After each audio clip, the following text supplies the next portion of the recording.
nyc.gov/COVID vaccine. The King of Queens. Weeknights at 6, right here on WLNY. You're watching CBSN New York. This is a very bittersweet moment for me. The city's school chancellor announces he's stepping down. What's behind the abrupt move and who's taking over? New rules at nursing homes in New York. Loved ones are allowed to visit, but some families say the fine print still keeps them out. He turned the corner and he come charging up so quickly. And an Asian man stabbed in the back by a stranger. Police call it another hate crime. Tonight, what a witness tells us exclusively, plus what we're learning about the suspect in police custody.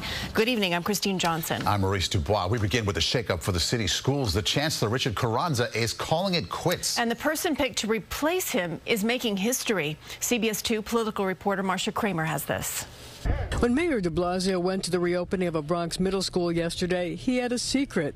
That school's Chancellor Richard Carranza was calling it quits, and the woman in the blue blazer with him, Misha Ross Porter, was his replacement.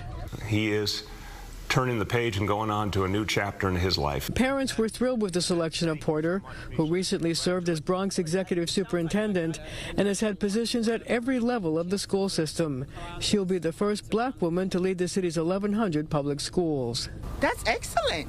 That's excellent. Olivia Ofori, the parent of an 8th grader, is well acquainted with the city school system, which remains one of the nation's most segregated, a system where some students are born with a leg up into better schools. Some people can get the tutoring paid for to take the exams, and some of us don't get that opportunity. But hopefully it's going to get better. The slow pace of desegregating city schools was reportedly the issue that caused Carranza to quit. Publicly, he said one of the reasons he was quitting was the personal toll the pandemic has taken on him. He said he was a New Yorker who has lost 11 family and close childhood friends to this pandemic. And a New Yorker who, quite frankly, needs to take time to grieve. Sources tell me the mayor and chancellor clashed repeatedly over the pace of desegregation and the need to eliminate the gifted and talented program. Teachers Union President Michael Mulgrew hinting at the rift, saying too often he had to fight behind the scenes to keep the needs of the students, staff, and their families ahead of politics. Mayor de Blasio was on the defensive about the program. We need to show the people of the city something better. I want to really dig into G&T.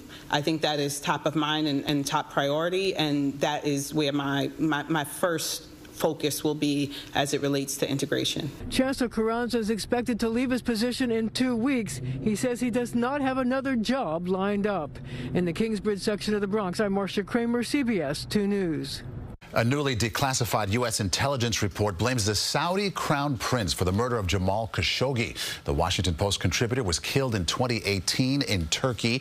Khashoggi was an outspoken critic of the Saudi regime. The report reveals that his murder was ordered by Prince Mohammed bin Salman, who has denied being involved. The report also revealed that assassins